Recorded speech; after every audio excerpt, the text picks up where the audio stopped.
She pointed at him like he was furniture. "Get up, this is my seat." In front of a whole cafe. In front of his 7-year-old daughter. And he did. Because men like Daniel Brooks have learned, the hard way, that the world doesn't slow down for tired people. But here's what she didn't know. Here's what nobody in that cafe knew.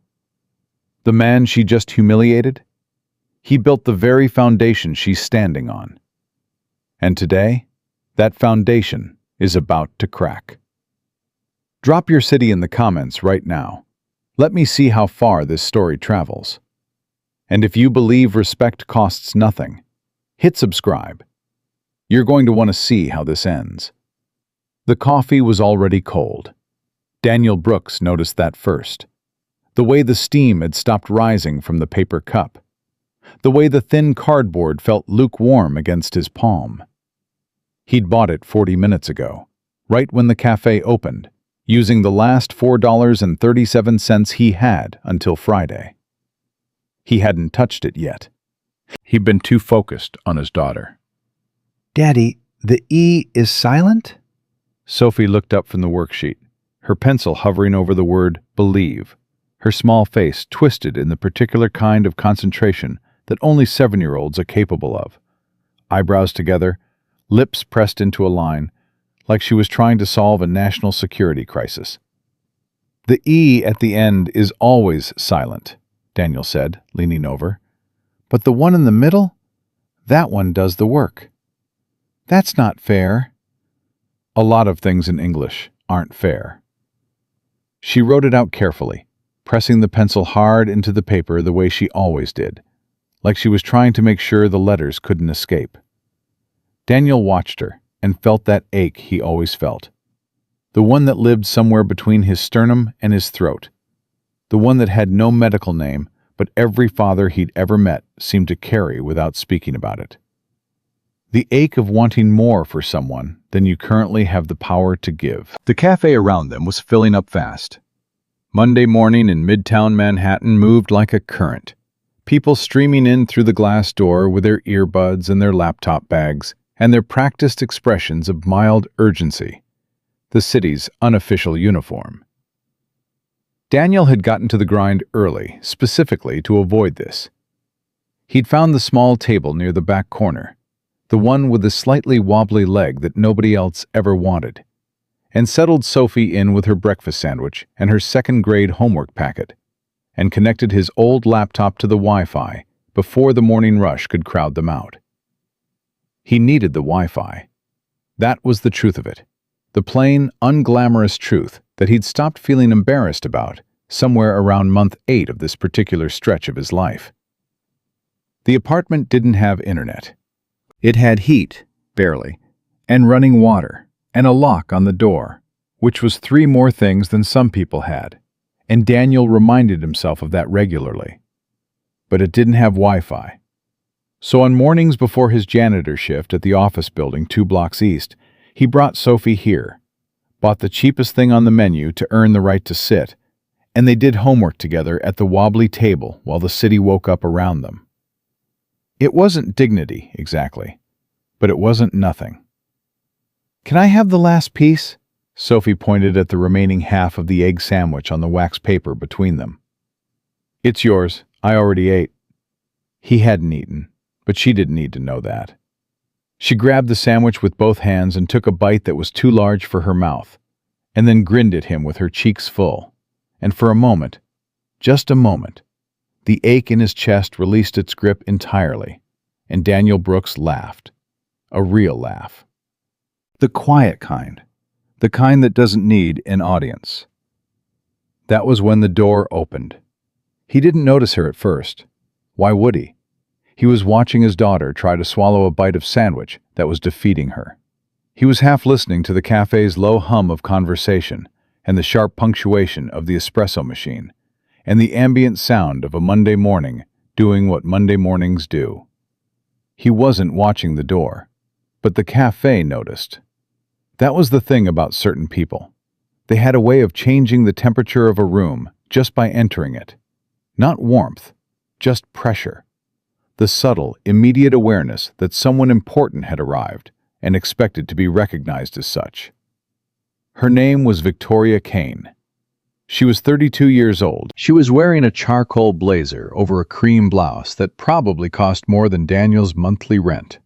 Her dark hair pulled back in something effortlessly precise, her heels clicking against the cafe tile with the rhythm of someone who had never once in her professional life needed to wait for anything. She walked in already looking at her phone, her other hand gesturing slightly as she spoke into an AirPod, her voice low and crisp and clipped. "Tell Marcus I need those numbers before 9, not after. Before. I don't care if he has to—" She paused, listened. "Then he needs to figure that out, doesn't he?" She lowered the phone, ended the call with her thumb, and looked up. She scanned the cafe the way people who are accustomed to having what they want scan any room. Quickly, methodically, with the quiet confidence that what they're looking for will appear. Her eyes moved across the crowded tables, the line at the counter, the couple sharing a scone by the window, the businessman on a laptop near the door, and stopped. At Daniel's table. He was still watching Sophie wrestle with her sandwich. He didn't see Victoria move, didn't hear her approach over the cafe noise. The first thing he became aware of was a shadow falling across the table, and then a voice. "Excuse me?" Daniel looked up. She was standing over him, close enough that he had to tilt his head back slightly.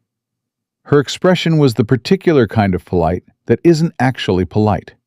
The "I'm being civil, but we both know how this ends" kind. Deployed by people who've practiced it long enough that it no longer requires effort. "This is my table," she said. Daniel blinked, looked around the table, looked back at her. "I'm sorry?" "I sit here every Monday morning." Her tone didn't shift, still that clipped, efficient calm. "I have a call in 12 minutes, and this is the only table in this cafe with a clear line of sight to the door and adequate distance from the espresso machine. I need to be able to hear." She paused, just barely.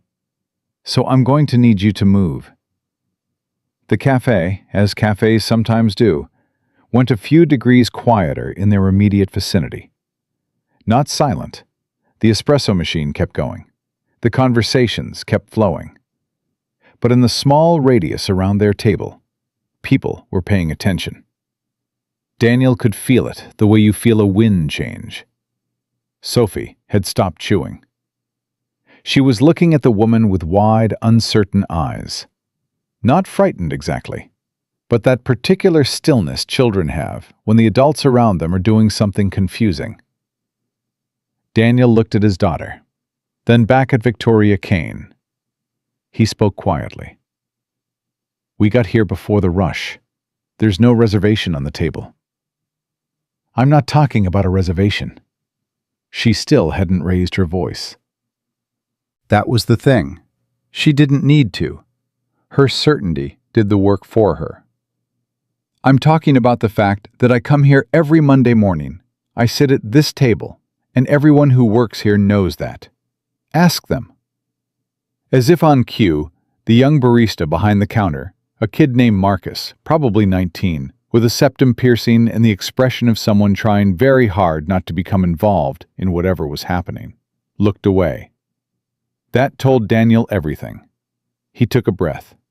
He was aware, with the particular hyper-awareness of a man who has spent years being carefully invisible in spaces like this, of everyone around them who was now watching without appearing to watch.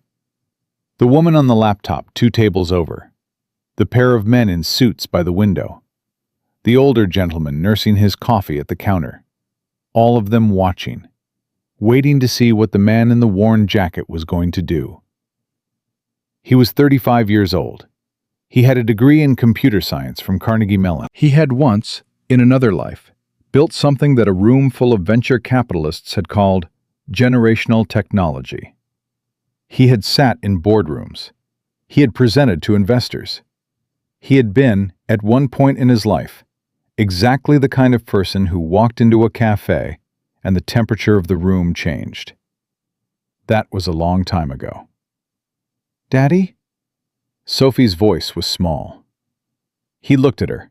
Her eyes were asking him a question she didn't have words for yet. The kind of question kids ask when they're trying to figure out how the world works, how people are supposed to treat each other, whether the rules they've been taught at home have any relationship to the rules that seem to operate out here. He held her gaze for a moment. Then he started gathering her worksheet, slowly, without hurry. He folded it carefully along its original creases and slipped it back into her backpack. He capped her pencil and tucked it into the front pocket. He rewrapped the last corner of wax paper from her sandwich and put it in his jacket pocket because there wasn't a trash can within reach. He picked up his cold coffee. He closed his laptop. He didn't say anything to Victoria Kane. Not a word. Not a look. He stood up, helped Sophie down from her chair. She was small enough that the café chairs were still a minor climbing exercise, and settled her backpack over her small shoulders. He was about to walk away. "Thank you," Victoria said, already pulling out the chair, already sitting down. Her phone was back in her hand before he'd fully stood. Sophie looked up at her father. "Why did she do that?" Daniel picked up his laptop bag. "Come on, sweetheart." "But Daddy..." "Come on." They found a spot near the counter. 2 stools, side by side, not a table at all, just stools against a narrow ledge facing the wall. The kind of perch designed for solo customers eating quickly before running. Daniel set Sophie's backpack on the ledge, opened her worksheet back up, found her pencil, and pointed to the next word on the list. "Receive," he said. "Sound it out." Sophie looked at the word. Then she looked toward the back corner, where the woman in the charcoal blazer was already speaking into her phone again, already perfectly positioned, already operating as though the previous 5 minutes had been nothing more than a minor logistical adjustment. "She wasn't nice," Sophie said. "No," Daniel agreed. "She wasn't." "You should have told her to find another seat." "I know." "Why didn't you?" Daniel was quiet for a moment. He pulled his cold coffee toward him and finally took a sip. It tasted like nothing, like paper and exhaustion, and the specific flatness of a thing that was good once and isn't anymore. "Because we needed the Wi-Fi more than we needed the table," he said finally. Sophie seemed to accept this, the way children accept things they don't fully understand, filing it away, moving on. She looked at the worksheet. "Receive," she sounded out carefully. "There's a rule," Daniel said. "I before E, except after C." "Is the rule always true?" "Nothing's always true, but it's true enough to be useful." He opened his laptop on the narrow ledge. The angle was bad. He had to hunch forward slightly to see the screen, and the ledge wasn't deep enough to set the laptop back far enough, so the keyboard was right at the edge. But the Wi-Fi connected. That was what mattered. He opened his email. 23 messages since last night. 22 of them were automated. Bill reminders, a newsletter he'd never subscribed to, a notification from Sophie's school about an upcoming picture day. The 23rd was from a headhunter he'd met briefly at a community job fair 3 months ago. He'd almost deleted it when it came in last week, because the headhunter had been aggressively optimistic in a way that felt rehearsed. And Daniel had met enough optimistic people in the last 3 years to understand the difference between hope and performance. But he hadn't deleted it. He read it again now. "Daniel, following up on our conversation re the Arcturus position. I know you said you weren't looking for corporate work, but this is different. The company just raised a Series B. They're rebuilding their infrastructure from the ground up, and they're looking for someone who understands legacy architecture on a deep level. The salary range would surprise you. Just one conversation. Let me know." Daniel stared at the email. Legacy architecture. He almost laughed. He closed the email without responding. Behind him, he could hear Victoria Kane's voice, low and sharp, carrying through the café noise, with the precision of someone who'd never in their life had to speak louder to be heard. The projections are fine, Marcus. The issue isn't the projections. The issue is that the underlying framework can't process real-time inputs at the volume the Morgan deal requires. I've been saying this for 3 weeks. A pause. I don't care what Chen says. Chen hasn't been inside that system in 2 years. Nobody has been inside that system the way it needs to be. Another pause. Longer. Her voice, when it came back, had changed slightly. Still controlled, but with something underneath it now. Something that sounded, if you were listening carefully, like the first hairline crack in otherwise perfect composure. What do you mean the demo is failing? Daniel kept his eyes on his screen. Pull up the dashboard. Right now, I need you to pull up the... Her voice dropped too low to follow. There was a silence. Then, how long has it been doing that? Sophie had moved on to the third word on her list. She was writing friend, tongue pressed to the corner of her mouth in concentration. Daniel watched her out of the corner of his eye, while his own mind, with the particular involuntary instinct of a person who had spent years inside systems exactly like the one Victoria Kane was apparently now panicking about, began to move on its own. He knew that sound in a person's voice, that specific texture of controlled panic. He'd heard it in boardrooms. He'd heard it on calls. He'd heard it 3 years ago, in his own voice, when everything was falling apart simultaneously, and he'd had to make a decision that couldn't be unmade. He didn't turn around. He wasn't going to turn around. He had a daughter to get to school. He had a shift starting at 8:45. He had a cold cup of coffee and 22 emails he didn't need to read and 1 email he wasn't going to answer. And none of what was happening at that back corner table had anything to do with him. He was invisible here. That was how he needed it.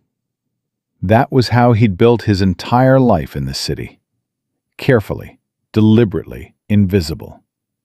Daniel Brooks, the janitor, the single dad, the guy with the old laptop and the worn jacket who sat at the wobbly table in the back of the grind on Monday mornings and minded his own business. That was the character. That was the armor. He had not built that armor to take it off for a woman who had just told his 7-year-old daughter to vacate her seat like she was a piece of misplaced furniture. He turned back to his daughter. "What's the next one?" he asked. Sophie pointed. "Believe." "You already did that one." "I want to do it again. I got it wrong." "You got it right." "I want to do it again anyway." He slid the pencil toward her. "Okay." She wrote believe for the second time. Pressed the pencil hard. Made sure every letter was secure. Made sure nothing could escape. Daniel watched her and drank his cold coffee and told himself that whatever was happening behind him was someone else's crisis, someone else's consequence. And he was done, had been done for a long time, with other people's consequences. He almost believed it. Then Victoria Kane's voice cut through the cafe noise one more time. Not controlled now, not clipped, not composed, just sharp, and cracked open the way voices get when the thing that was only a possibility suddenly becomes an emergency. "What do you mean we're going to lose it? Marcus, do not tell me we're going to lose the Morgan account because of a system error that nobody can fix. Do not tell me that." A silence. And then, quieter than anything she'd said before, in the voice of someone who has just felt the floor drop. "How long do we have?" Daniel set down his coffee cup. He stared at the wall in front of him. Sophie was writing believe for the 3rd time, pressing the pencil down hard, not looking up. He reached into his laptop bag and pulled out the secondary drive, the old one, scratched and scuffed, that he'd been carrying for 3 years without a clear reason. The one that contained, among other things, the original source files. The ones nobody else had. The ones that predated every version of the framework currently running inside the company, whose CEO had just told him to get up from his seat like he didn't matter. He turned the drive over in his hand, put it back in the bag, zipped the bag closed. She's not your problem. He looked at Sophie. She's not your problem. Sophie finished writing "believe" and looked up at him with those dark, patient eyes that were so much like her mother's that it sometimes still caught him across the chest like a fist. "Daddy," she said, "that lady sounds like she's in trouble." He didn't say anything. Are you going to help her? Daniel Brooks looked at his daughter for a long moment. Then he looked down at his laptop bag. Then he looked across the cafe at the woman sitting at his table. The woman who hadn't said please, hadn't said sorry, hadn't for 1 second considered that the man and the child she'd displaced might be human beings with lives and needs that mattered as much as her 12-minute call. She was standing now, one hand pressed to the table, her phone gripped in the other, her composed face finally showing what was underneath it. Fear. Genuine fear. The kind that money and blazers and perfect composure can't entirely mask when the thing you've built is crumbling in real time. He thought about the Morgan deal. He knew about the Morgan deal, not because anyone had told him, but because 3 years ago he'd written the architecture that made a deal like that possible. And he'd known, even then, that certain configurations would fail under certain load conditions if specific adjustments weren't made. And he'd flagged it in the documentation that came with the sale. And he'd wondered sometimes, lying awake at 3 in the morning in the apartment without Wi-Fi, whether anyone had ever read those notes. She's not your problem. He unzipped the bag. He looked at the drive one more time. Then he looked at Sophie, at her second-grade homework and her 2 big sandwich bites and her careful, serious handwriting, and the way she looked at him like he was the only fixed point in a moving world. He made a decision. Not for Victoria Kane, not for the Morgan deal, not for any reason that had anything to do with the woman who'd pointed at him like he was furniture. He made it because Sophie was watching, because she was 7 years old and she was paying attention, and she was writing "believe" over and over until she got it right. And the thing about children is, they learn how the world works by watching what the people they love do when it's hard. He wanted her to see what he did when it was hard. He picked up his laptop. He picked up the drive. He stood up from the stool. And Daniel Brooks, who nobody in that cafe knew, who nobody in that cafe had noticed or considered or thought about for more than half a second since he'd walked in the door, walked to the back corner of the grind and stopped at the table that used to be his. Victoria Kane looked up. For a moment, she didn't recognize him. He was just another face, another Monday morning stranger. Then something shifted in her eyes. Something like confusion or irritation, or the particular expression of someone who has already dealt with this and doesn't have the bandwidth to deal with it again. "I said the tables—" "I know," Daniel said. He set his laptop down on the edge of her table. He plugged in the drive. He sat down in the other chair, the one across from her, the one she hadn't been using, without asking. He looked at her. "Your system isn't broken," he said. "It was built wrong." She stared at him. "And I know that," he said, "because I'm the one who built it." The cafe kept going around them, espresso machine and conversation, and the sound of a city that didn't stop for anyone. But at that small table in the back corner, the table with the slightly wobbly leg, everything went very still. Victoria Kane opened her mouth, closed it. Her phone was still in her hand. On the screen, barely visible from where he was sitting, A dashboard was showing error states across 3 separate modules. Exactly the failure pattern he'd predicted 3 years ago, in a document he'd buried in a sale agreement that nobody had read. "Show me the dashboard," Daniel said. She hesitated. 1 second. 2. Then she turned the phone toward him. He looked at it for 3 seconds. And then he started to type. He typed fast. Not the way people type when they're trying to look impressive. Not the performative keyboard clatter of someone aware of an audience. Daniel typed the way he always had. The way that used to make his old colleagues stop talking mid-sentence just to watch. Like his fingers and the machine were having a private conversation that the rest of the room wasn't invited to. Clean. Purposeful. No wasted motion. Victoria sat across from him and didn't speak. She was still holding her phone. On the screen, the dashboard continued its slow bleed. Error flags multiplying in the upper right module. Latency numbers climbing in the middle column. The entire real-time processing layer stalling in a way that her engineers had apparently been watching for the last 40 minutes, without being able to explain, let alone reverse. She looked at the screen, then at him, then at the screen again. "Who are you?" she said. He didn't answer. Not yet. He was 3 layers deep into something, and interrupting it would be like pulling a thread on a sweater. Do it wrong, and you don't just lose the thread, you lose the sweater. "Excuse me," she said, sharper now, the authority reflex kicking in. "I asked you a question." "I heard you." His eyes stayed on the laptop. "Give me 90 seconds. She stared at him. Victoria Kane had not been told to wait 90 seconds by anyone below the level of a federal judge in approximately 4 years. And her face made that fact very clear. But something else was also on her face.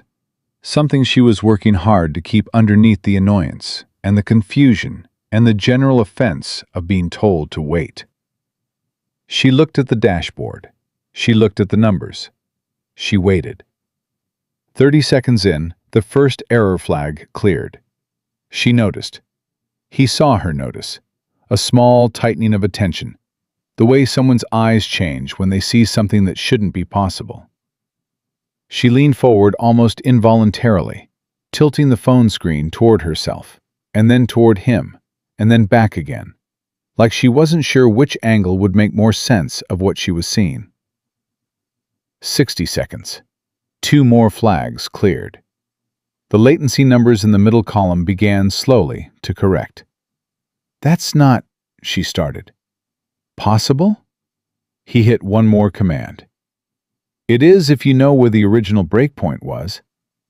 "The original—" She stopped. Something moved across her face that wasn't irritation anymore. Something older and more complicated. The particular expression of someone who has just realized that the conversation they thought they were having is not the conversation they're actually in. "What do you mean, original?" He looked up from the screen for the first time. "Your system has a structural flaw in the real-time processing layer," he said. "It's not a bug. It's architectural. The base framework was designed to handle concurrent inputs up to a certain threshold. And above that threshold, it defaults to a queuing protocol that kills performance under high-volume conditions. Your engineers have been patching around it for 2 years. Every patch they've added is load-bearing now, which means every time they try to fix it, they risk collapsing something else. The reason it's failing today is because the Morgan deal requires simultaneous real-time inputs from 6 different data streams. Your system was never configured for that." Victoria was very still. "How do you know about the Morgan deal?" she said quietly. "I don't," he said. "I know about the system." The third error flag cleared.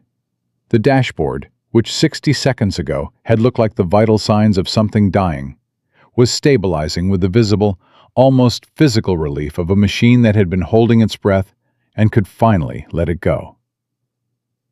On the other end of her phone, which she'd apparently never taken off speaker, A man's voice said, uncertain and small, "Miss Kane? The platform's... the dashboard is recovering. I don't... What did you do?" Victoria looked at the phone, then at Daniel, then at the phone. "Hold on, Marcus," she said. She pressed the phone to the table and looked at the man across from her. This man in his worn jacket, with his old laptop and his scratched external drive. And something in her expression shifted in a way that, if you were watching carefully, looked almost like the first hint of fear. "Who are you?" she said again. But it wasn't the same question it had been the first time. The first time, she'd asked it the way powerful people ask questions they consider rhetorical. "Tell me who you are, so I can figure out how to dismiss you." This time, it sounded like something else, like she was asking because the answers suddenly mattered in a way she hadn't anticipated. Daniel closed his laptop. He unplugged the drive. He slipped both back into his bag, with the same unhurried economy of movement he'd used to pack up Sophie's homework 20 minutes ago. "Someone who used to sit at this table," he said. He stood up. "Wait!" She was on her feet before she'd visibly decided to stand. "Wait, you can't just..." She stopped, collected herself, tried a different approach, the practiced one, the one that worked in conference rooms and on calls. "Please, I need to understand what just happened." "Your system was about to fail a major client presentation. Now it's not." "I know what happened. I'm asking how." She paused. "And who?" He looked at her for a moment, really looked at her. Not the way he'd been avoiding looking at her since she walked in, but directly. She was younger than she seemed from a distance, and whatever she was projecting, the authority, the certainty, the ease of someone who had never once doubted her right to occupy whatever space she chose, there was something underneath it right now that was rawer and less constructed. The crisis had cracked something open, and through the crack he could see the actual person. Younger than she wanted to appear, more afraid than she was willing to show. And this surprised him. Genuinely disoriented, not pretending not to understand. Actually not understanding. He thought about Sophie at the counter, doing her homework on the narrow ledge, writing "believe" over and over until it looked right. He sat back down, not because she'd asked, not because she'd said please, but because the truth was, once he'd started, something in him had needed to see it through. And that part of him was not quite finished. "My name is Daniel Brooks," he said. 3 years ago, I sold a software framework to a company called Helion Data Solutions for $600,000. Helion was acquired by your parent company 14 months later. The framework became the core processing architecture for your analytics platform. She stared at him. "That's..." She shook her head. "That's not... I know the origin of our tech stack. It came from the Helion acquisition, yes, but the development team..." "The development team licensed the framework," Daniel said. "They built the front-end interface, the client-facing dashboards, the API integrations. All of that was their work. But underneath all of it, the core, the logic that determines how your system processes and routes real-time data, that's mine. I wrote it in 11 weeks in a studio apartment in Pittsburgh after my wife died. I sold it because I needed the money to keep my daughter alive." He said it plainly, without drama, the way people say true things they've made peace with. "The man from Helion offered me $600,000, and I took it. Because $600,000, when you are desperate and alone, and have a 7-year-old who needs surgery, is not a number. It's a lifeline." The café kept moving around them. The espresso machine kept going. The Monday morning crowd kept flowing. None of it touched their table. Victoria's phone buzzed on the table's surface. She didn't look at it. "The flaw," she said. Her voice was different now, quieter, more careful. "You said it was architectural. You built it in." "I flagged it in the documentation," he said. Page 47 of the technical notes, attached to the sale agreement. I told them exactly what the threshold was, exactly what would happen above it, and exactly what adjustments would need to be made when the system scaled. I assumed someone would read it. Her jaw tightened almost imperceptibly. He recognized the particular quality of that tension, the expression of someone absorbing information that restructures something they thought they understood. He'd seen it on investors' faces, on partners' faces. He'd seen it 3 years ago on his own face in the bathroom mirror when the doctors told him about Emma. "Nobody read it," she said. Not a question. Apparently not. She looked at the table. The phone buzzed again. She picked it up. "Marcus, give me 20 minutes." She ended the call without waiting for an answer. She set the phone down, looked at Daniel. "How long have you known the system was going to fail this way?" "Since about 14 months after I sold it," he said. "When I heard about the Helion acquisition and looked up what the new company was doing with the platform. The growth projections they were publishing publicly implied a scaling trajectory that would hit the threshold within 2 years. I did the math." "And you didn't—" She stopped. "You didn't reach out?" "I sold it," he said simply. "It wasn't mine anymore. I didn't have standing, and frankly—" He paused, something shifting in his voice. Not quite bitterness, but adjacent to it. "I didn't think anyone wanted to hear from the man who sold it cheap and disappeared." That landed. He watched it land. He hadn't meant it as an attack, or maybe he had a little, but either way, Victoria didn't deflect it the way she might have 40 minutes ago.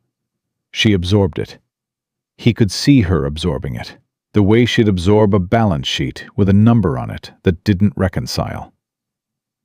"What you did just now," she said carefully, "that fix, it's not permanent." "No," he agreed. "It buys you time, maybe 48 hours under normal load, less if the Morgan demo runs the full simulation. To fix it permanently, you'd need to rebuild the processing layer from the base up. It's a 2, maybe 3-week job for someone who knows the original architecture. And you're the only person who knows the original architecture. That's not a question." "No," she said, "it isn't." A silence opened up between them. Not uncomfortable, something more complicated than that. The kind of silence that forms when two people are in the same moment from completely different directions, and both of them know it. Daniel looked toward the counter. He could see Sophie's small back. She was still on the stool, still bent over the worksheet, still doing the careful, serious business of second-grade homework, while the world moved around her. He watched her for a moment, and felt that ache again, the one with no medical name, and made himself breathe through it. "I have a shift at 8:45, he said. He started to gather his bag again. "Wait!" There it was again, that word, but different again. Not commanding, not professional, just human. The word you use when you're not sure what comes next, but you're not ready for the conversation to end.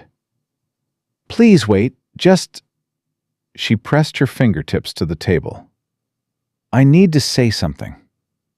He didn't stand, but he didn't put the bag down either. "What you did earlier, with your daughter—" She stopped, started again. I wasn't thinking. I walked in and I saw the table and I just—" She shook her head. "That was wrong. What I said, how I said it, in front of her." She looked him directly in the face for what might have been the first time all morning. "I'm sorry." He looked at her. He'd received a lot of apologies in his life. The kind people gave when they needed something from you. The kind people gave to protect themselves from consequences. The kind people gave automatically, reflexively.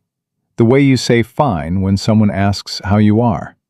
An apology-shaped sound with no actual content. He'd gotten good at identifying which was which. It was one of the less pleasant skills you developed when the world taught you, year after year, that you were the kind of person apologies got administered to, rather than offered. This one was different. He wasn't sure why. Maybe because she didn't follow it up with anything. No ask, no pivot, no, and so what I'd like to propose is, she just said it and let it sit there. The way honest things need to sit sometimes before they can be received. My daughter asked me if I was going to help you, he said. Victoria blinked. She's 7. She doesn't know anything about software architecture, or the Morgan deal, or Series B funding rounds. She just heard someone who sounded scared, and she asked me if I was going to help. He paused. That's why I came over. Not for you. For her. Victoria was quiet for a moment. Then, softly, she said, "What's her name?" "Sophie." "How long has it been, just the two of you?" He looked at her steadily. "Why?" She shook her head slightly. "I don't know. I don't know why I asked that. I'm sorry." Another apology, this one even quieter than the first. Daniel set his bag back down. 3 years, he said. Her mother died 3 years ago. The same week I made the sale. He said it the way you say something you've said enough times, that the saying of it no longer breaks you, but the truth of it still lives in your body somewhere. I spent the first year after that just trying to figure out how to keep going. The second year, learning how to be a parent without her. And this year He looked towards Sophie. This year I'm trying to figure out what comes next. Victoria followed his gaze toward the counter, toward the small girl with the backpack and the pencil and the worksheets. Something in her expression did something he hadn't expected. Not pity. He'd have seen that and shut down. Something more like recognition. The kind of look that crosses someone's face when they suddenly see a human being where they were looking before and only seeing an obstacle. "She's beautiful," Victoria said quietly. Daniel didn't respond to that. It was too true to agree with and too precious to hand to a stranger. His phone buzzed. He looked at it. A reminder. 20 minutes until his shift. He needed to get Sophie to the drop-off point 2 blocks east, then walk back to the building, badge in, get his equipment cart from the storage room on B2. He knew the morning sequence by muscle memory at this point, the same way he'd once known the sequence of a cold start on a distributed processing system. Every step in its exact order, no room for improvisation. "I have to go," he said. He stood, this time all the way, bag over his shoulder. Victoria stood too. "Daniel." She reached into her blazer pocket and produced a card. Real cardstock, clean and heavy, the kind that had a particular sound when it landed on a table. She held it out. "I want to talk, properly. Not right now, I know you have somewhere to be. But I need to understand what we're working with, technically. And you're the only person who—" "I know I'm the only person," he said. She kept the card out. He looked at it, then past her, toward the counter, toward Sophie. "The 48-hour window," he said. "If you push the demo before you fix the processing layer, it'll collapse in real time. In front of the Morgan people. Everything you've built in the last 3 years, everything your team has worked for, gone. Not because your product isn't good, because the foundation under it has a crack that nobody fixed." She absorbed that. Her hand holding the card didn't waver. "I know that feeling," he said. "When everything is built on something that has a crack underneath." He reached out and took the card. Not quickly, but he took it. "I'll call you." He walked to the counter. Sophie looked up when she heard him coming, and her face did the thing it did. That immediate, uncomplicated brightening that he would, without any exaggeration or sentimentality, walk through fire to keep seeing. "Done?" she asked. "Done for now," he said. He helped her gather the worksheet, cap the pencil, zip the backpack. "How'd you do?" "I spelled believe 3 times. "I know. I watched." "Is that lady okay?" He settled the backpack over her shoulders. She will be. Sophie considered this. Did you help her? He held out his hand, and she took it, and they walked toward the door together. He didn't look back at the table in the corner. He didn't need to. He could feel it, the way you can sometimes feel the presence of something unfinished. Not like a weight, exactly, but like a question that hasn't been answered yet. Outside, the city received them without ceremony. A taxi cut across the intersection. Someone's coffee splashed the sidewalk. A woman in a yellow coat walked fast in the other direction, phone already out, already moving at the particular velocity of a New York morning.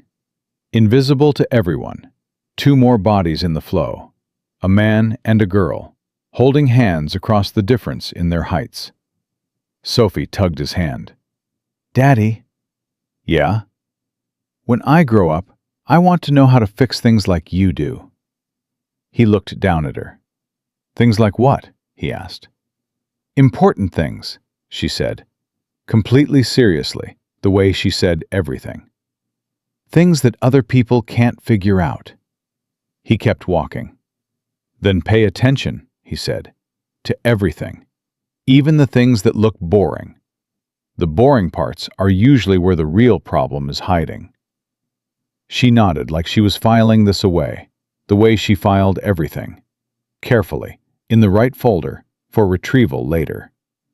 They turned the corner. The café fell behind them, and with it the morning's wreckage, and the small table, and the woman in the charcoal blazer, who was right now somewhere behind them, sitting with the card she'd taken back, and the 48-hour window, and the slowly stabilizing dashboard, and whatever the last 20 minutes had done to her understanding of the world. Daniel reached into his jacket pocket. Her business card. Victoria Kane, CEO, Kansas Analytics. He turned it over. Clean back. No personal number, just the corporate line and the corporate email. The kind of card that said, I am important, and you can reach me through the appropriate channels. Under normal circumstances, he would have put it back in his pocket without another thought and let it live there until the jacket went to the laundry and it came out pulped and unreadable. These weren't normal circumstances. He put the card back in his pocket, kept walking. 2 blocks later, he dropped Sophie at the school drop-off point, the same corner every morning. The same crossing guard named Earl, who knew Sophie by name and always had a joke that was genuinely terrible and genuinely delivered like it was the best joke anyone had ever told. Sophie laughed at Earl's joke and hugged Daniel around the middle. She still fit entirely against his torso when she hugged him, which he was aware was a temporary fact about the universe, and tried not to think about too directly. And then she was through the gate and into the yard and gone. He watched the gate close. Then he turned east toward the building where he worked and started walking, and let himself, for just that 2-block stretch, with nobody watching and nothing required of him, let himself feel the full weight of the morning. The drive in his bag, the card in his pocket. Sophie's Believe worksheets, 3 versions of the same word, practiced until perfect. The look on Victoria Kane's face when the dashboard began to clear. He'd seen that look before, not on her, but on faces like hers. In conference rooms, in demo sessions, in the particular moment when a technology stops being abstract and becomes real. When a system does something that changes the shape of what's possible. He used to live for that look. It used to be the entire point, the reason he'd gotten into the work in the first place. Not for the money, not for the status, but for that specific moment when something he built made a person's face change. He'd given it to Victoria Kane this morning. By accident, by stubbornness, by a 7-year-old who asked if he was going to help. He was not sure how to feel about that. His phone buzzed, a number he didn't recognize. He almost let it go to voicemail, and then some instinct, the same instinct that had made him unzip the bag and pull out the drive, made him answer. "Daniel Brooks," he said. A pause, and then a voice he recognized, even after 3 years. Measured, deliberate, the voice of someone who had spent a lifetime choosing words like a man choosing tools, reaching for exactly the right one. No more, no less.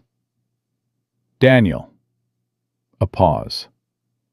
This is Richard Voss. Daniel stopped walking. Richard Voss, one of the original Helion investors. The man who had, 3 years ago, shaken Daniel's hand across a conference table and said, "You've built something genuinely important, son." And meant it. Daniel had known he meant it, because Richard Voss was one of the few people in that world who said things he meant, which was why people trusted him with their money and their futures, and in some cases, their most desperate decisions. "Richard," Daniel said. His voice came out even. He was proud of that. "I heard there was an incident this morning," Voss said. "With the Kinesis platform. I'm on the board. I have eyes and ears on the system alerts." A pause. "I also heard, through channels I won't explain just yet, that the incident was resolved by someone who should not have been able to resolve it from outside the company. Someone with access to the original architecture." Another pause, shorter. "Are you in New York?" Daniel looked up at the building 2 blocks ahead. His building. The one with the revolving door he'd entered 400 and some odd mornings in a row, with his badge and his equipment cart and his careful, cultivated invisibility. "I'm in New York," he said. "I thought you might be," Voss said. "I've been thinking about calling you for 6 months. I didn't because I wasn't sure you'd want to hear what I have to say. But after this morning—" He stopped, started again, and this time the measured deliberateness in his voice had something underneath it that sounded, if Daniel was reading it right, like a man preparing to say something he'd been practicing. "Daniel, I owe you a conversation, and I think you're owed quite a bit more than that. Will you meet me?" The traffic light at the corner turned. A crowd of people moved around him, past him, through him. The city's indifferent, constant current.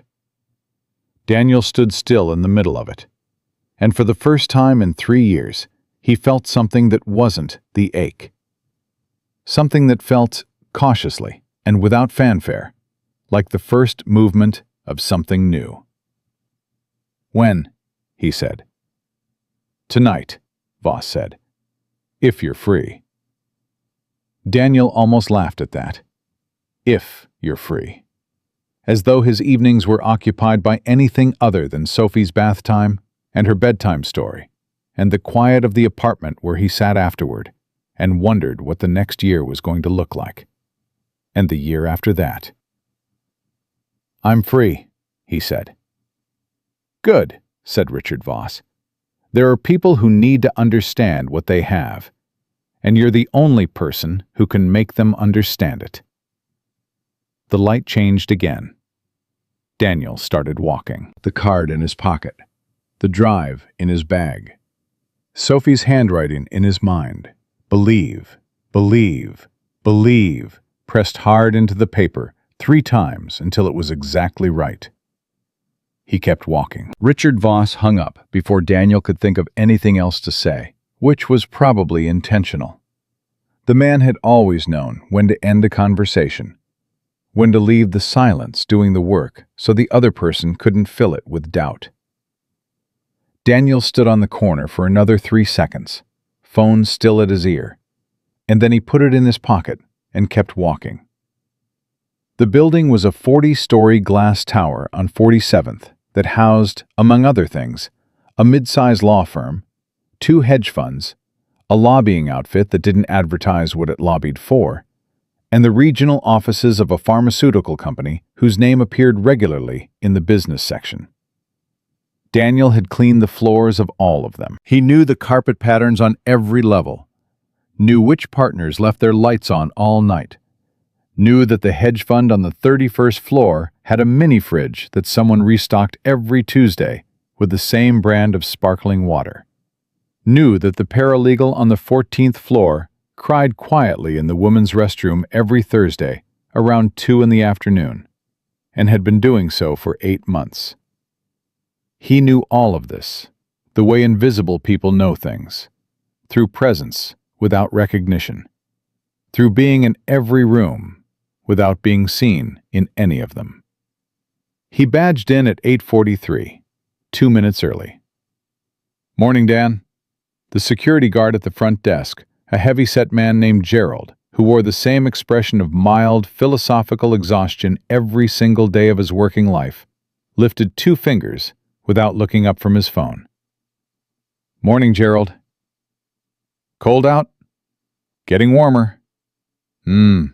Gerald turned to Paige. "Cart's already out. Somebody spilled something on 12. Coffee, I think. Maybe not coffee. I'll start on 12. He took the service elevator to the equipment room on B2, pulled his cart, and rode back up to 12. And by 8:50, he was moving through the corridors of a law firm with a mop and the particular quality of mental absence that physical work made possible. His hands doing the known thing, while his mind, freed from the obligation of directing them, went somewhere else entirely. It went to 1:14 a.m., 3 years and 4 months ago. A hospital room in Pittsburgh.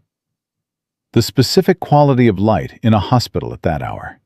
Not darkness, not brightness.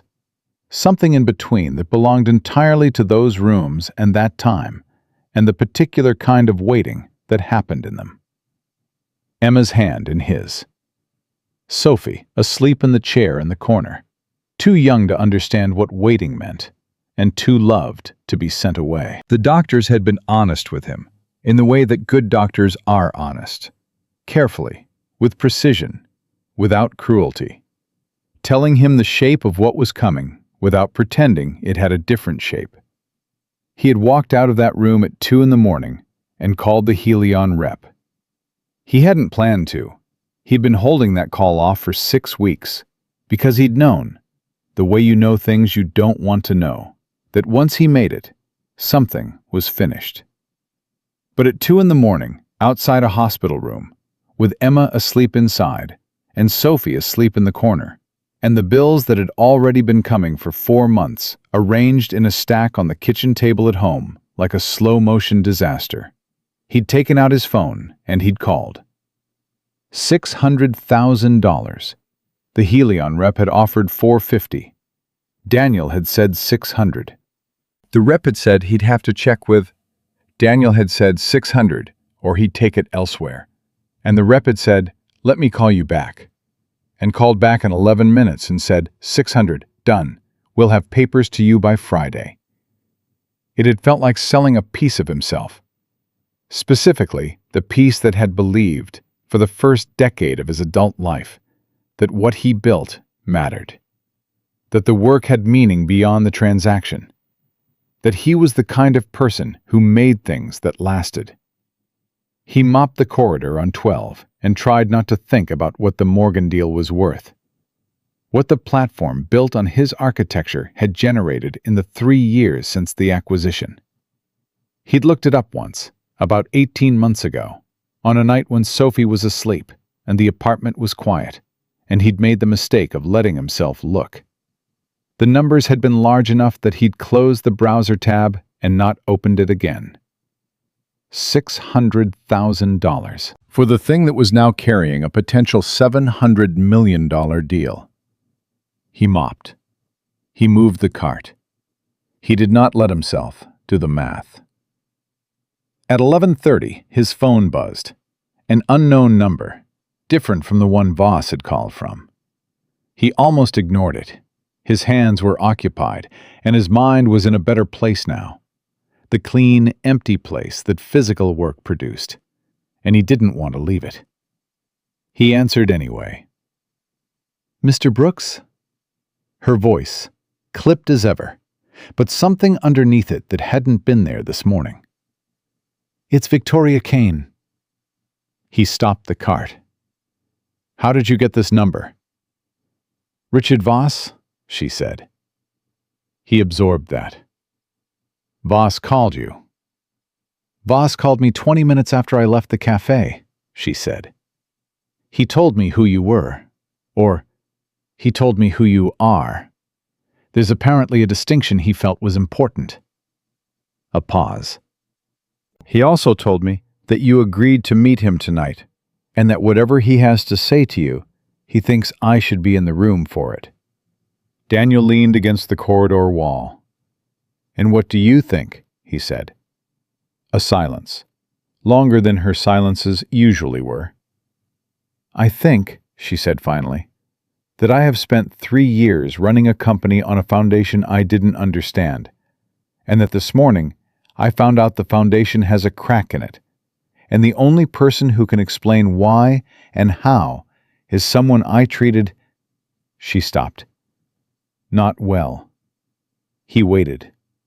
So I think, she said, and something in her voice had changed register slightly, shifted from the professional key to something more plainly human, that I don't have the luxury of pride right now.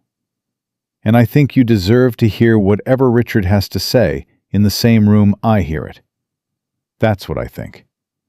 He looked down the corridor. The mop, the cart, the carpet pattern he knew by heart. What time tonight? He said. 7. His office. I'll text you the address. She hung up. 20 seconds later, the address came through. A building on Park Avenue that Daniel knew by reputation. The kind of address that appeared in the business section, the way certain names appeared in social columns, quietly confirming a level of the world that most people only read about. He put the phone back in his pocket. He picked up the mop. He worked through lunch, ate a sandwich at his cart in the service corridor on 19, and spent the afternoon the way he spent most afternoons, efficiently, invisibly, moving through the building's circulatory system while the building's inhabitants moved through its public spaces and didn't see him. He'd gotten philosophical about the invisibility eventually. There was a kind of freedom in it. Nobody expected anything from him. Nobody needed anything from him. He could think. He spent the afternoon thinking about Richard Voss. He'd met Voss 3 times in total. Once at the initial pitch meeting, where Daniel had presented the framework to a room of Helion investors, and Voss had been the only one in the room who asked questions that required actual technical understanding. Once at the closing, where Voss had shaken his hand and said what he'd said about building something genuinely important. And once, unexpectedly, about a month after the sale, a brief call, ostensibly about a minor documentation clarification, but which had felt like something else. Voss had asked how Daniel was doing, had asked about Sophie, by name, which had surprised him, had seemed to be on the edge of saying something that he ultimately didn't say. The call had ended with the same measured deliberateness with which it had begun, and Daniel had never heard from him again. Until this morning. I've been thinking about calling you for 6 months. 6 months. Meaning something had changed 6 months ago. Or become clear. Or become urgent in a way that hadn't been urgent before. He clocked out at 4:30, went back to the apartment, showered, changed into the one button-down shirt he owned that didn't have a worn collar, and called Mrs. Patterson across the hall, who watched Sophie on evenings when he had to be somewhere. Sophie was at the kitchen table with her reading assignment when he came out of the bedroom. She looked at his shirt with the objective assessment of someone who had strong opinions about what her father wore. "You're going somewhere," she said. "Meeting. I won't be late." "What kind of meeting?" "Work kind." She considered this. "Is it about the lady from this morning?" He looked at her. "Why would you think that?" "Because you've been weird all day," she said simply. "Mrs. Patterson said you called twice just to check. You only do that when something's happening." He sat down across from her. "You're too observant." "Mom said the same thing." She said it matter-of-factly, no performance in it, just the clean, honest way she referenced Emma sometimes. Not carefully, the way adults did, but naturally, the way someone mentions a fact about the world that is true and will continue to be true regardless of how it feels. It still got him, every time. He thought it probably always would. "It is about the lady from this morning," he said, "and some other people who have things to say about work I did a long time ago." "Good things or bad things?" "I don't know yet." Sophie nodded, filed it. "Are you scared?" He thought about it honestly, because she was asking honestly. "A little," he said. "Of what?" He thought about that too. What was he scared of exactly? Not the meeting itself. Not Voss, who had always been straight with him. Not even Victoria Kane, who had shown him, in the second half of the morning, that there was a real person behind the blazer and the certainty. What he was scared of, he realized as he sat across from his daughter in their small kitchen, was something more specific and harder to name. The fear of wanting something again. Of letting himself back into the room where wanting lived, after spending 3 years learning to be okay without it. Of getting it wrong, he said. Of thinking something matters when it doesn't. Sophie looked at him with those patient, ancient 7-year-old eyes. "Like what?" "Like whether the work I used to do still has a place for me," he said. "Like whether what I built still means something." She picked up her pencil, looked at him steadily. "Daddy," she said, "you fixed that lady's thing in like 2 minutes, and she has a whole team of people who couldn't fix it. I think it still means something." He looked at his daughter. Then he stood up, kissed the top of her head, told her to listen to Mrs. Patterson, and picked up his jacket. The building on Park Avenue was exactly what he'd expected. Marble lobby, the kind of elevator that moved without sound. A reception desk staffed by a woman who looked at his button-down and his worn shoes, and gave him a smile that was professionally indistinguishable from warmth. He gave his name. She made a call. She directed him to the 34th floor. The elevator opened directly into a private reception area, and beyond that, through a set of glass doors, a conference room, where 2 people were already seated at one end of a long table. Richard Voss looked older than Daniel remembered. Thinner, with the quality of a man who had spent years carrying weight that wasn't physical. He was 70, maybe a little past it, with the watchful stillness of someone who had seen enough of the world to stop being surprised by it, but hadn't stopped being interested in it. He stood when Daniel walked in, and he extended his hand, and his grip was exactly as Daniel remembered, firm and brief, no performance in it. "Daniel," he said. "Richard." Victoria Kane was at the other end of the table. She'd changed out of the morning blazer into something darker, and she looked at him when he walked in with an expression he couldn't immediately categorize. Not the authority she'd walked into the café with, not the crack-showing panic of the dashboard failing, but something in between. Alert, undefended, waiting. "Mr. Brooks," she said. "Ms. Kane." Voss gestured to the chair across from Victoria. Daniel sat. Voss sat at the head of the table, between them, which Daniel suspected was deliberate. "I want to start," Voss said, "by saying something I should have said 3 years ago." He said it without preamble, without easing into it, the way Daniel remembered him saying everything, directly, from the center of it. "When you sold the framework to Helion, you were in an impossible situation. You were grieving. You were in debt. You had a child to protect. You made the decision you had to make. And what you got for it, $600,000, was not remotely commensurate with what you were selling. I knew that at the time.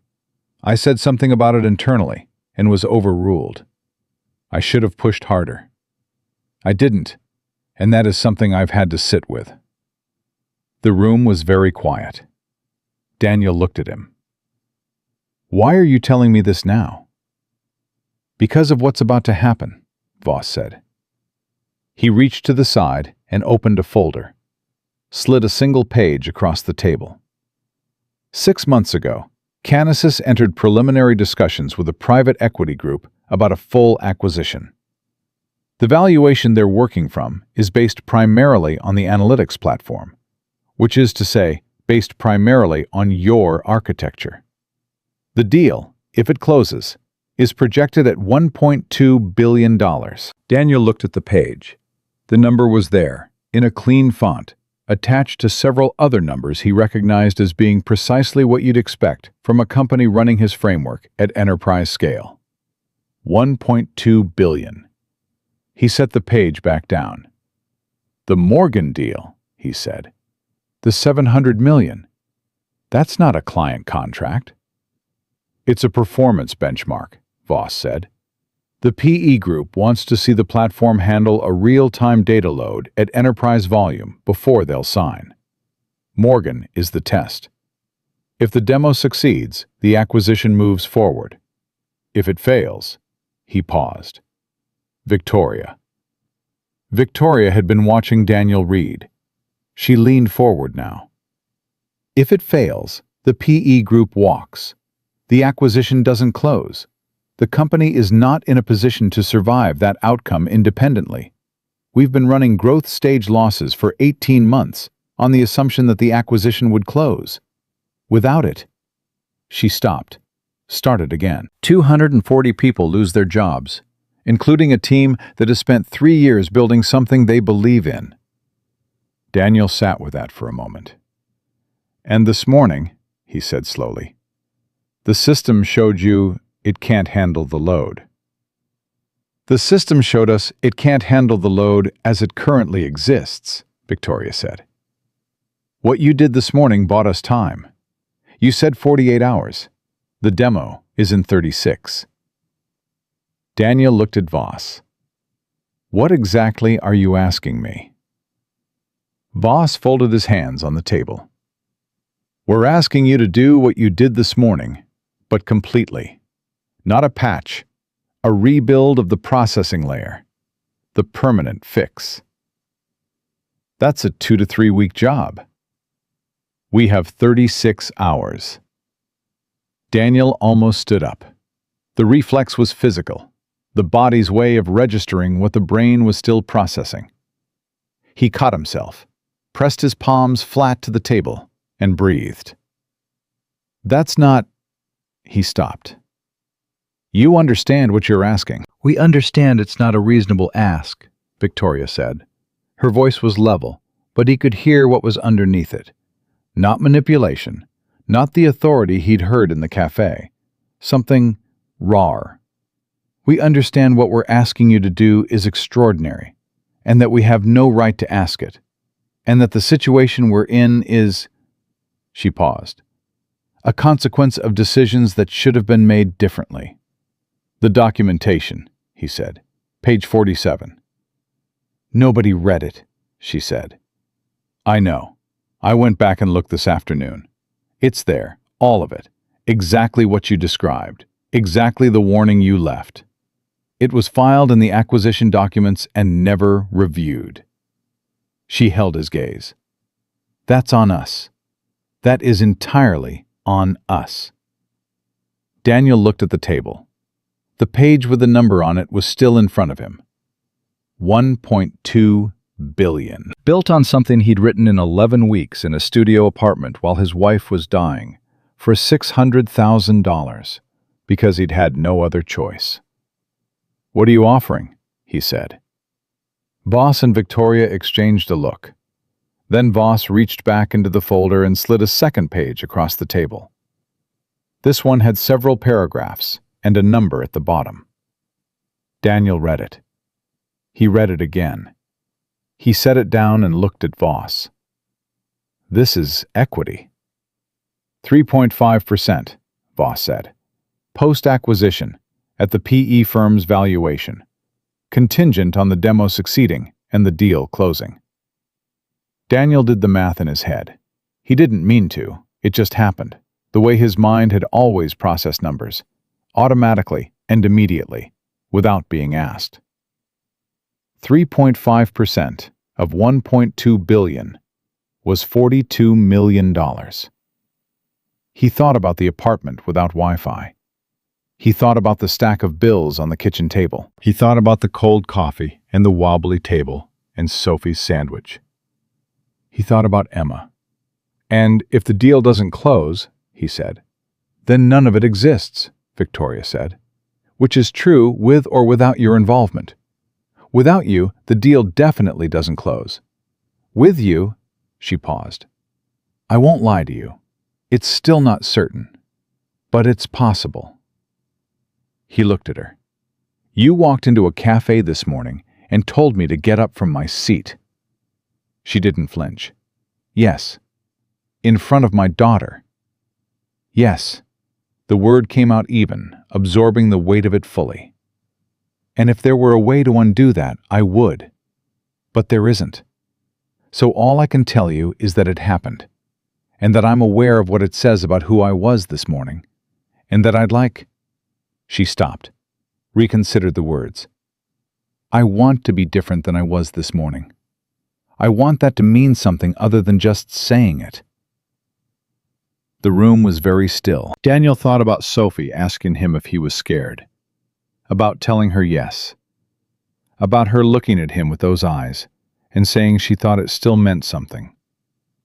He thought about the drive in his bag, how he'd been carrying it for 3 years, how he hadn't thrown it out, hadn't deleted the files, hadn't let himself entirely stop being the man who built the thing, just put a janitor's uniform over him and waited, with the particular patience of someone who has run out of choices, for the moment to mean something again.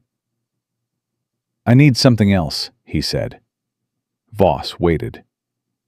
"Not for me," Daniel said, "or not only for me." He looked at Victoria. "You've got 240 people who work for you. Some of them have been patching around this problem for 2 years. I've seen what that does to engineers. The slow erosion of working on something you can feel is wrong, but can't see clearly enough to fix. After this is over, after the demo, after the acquisition, whatever happens, I want a commitment that the technical team gets a full architectural review. Not a consulting report, a real review with real resources and real time to fix what needs fixing. I want the people who built the product on top of my foundation to understand the foundation properly." Victoria looked at him. "You want to protect the team that didn't know you existed." "I want to protect the work," he said. "The team is part of the work." Something shifted in her face. He couldn't name it exactly. Not admiration, or not only that. More like the expression of someone who has just been shown a version of something they thought they understood and realized they'd been looking at it wrong. "Done," she said. "I'll put it in writing tonight." "And one more thing." He looked at both of them. "My daughter has a medical follow-up in April. Cardiac. It's not critical, but it needs to happen, and He stopped. "I've been working around it financially. I want that covered, whatever it costs. Not as part of the equity deal, separate. Now, before I start." Voss nodded before he'd finished the sentence. "Done." Daniel looked at the second page again. The equity, the numbers, the paragraphs of conditions. He thought about how it would feel to call Mrs. Patterson tomorrow morning and tell her he wouldn't need her anymore. Not because he was leaving, but because things were different now. He thought about an apartment with Wi-Fi. He thought about Sophie writing "believe" 3 times.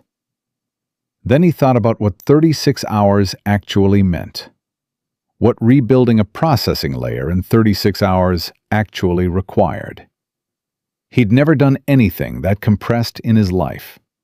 Even the original build, 11 weeks, and that was with grief and sleeplessness and the worst circumstances of his existence. What he was being asked to do now was not technically possible under any normal definition of the word. But he'd built the original. He knew it the way you know something you made by hand. Every joint, every decision, every place he'd taken a shortcut, and every place he'd gone deeper than necessary because the problem was interesting.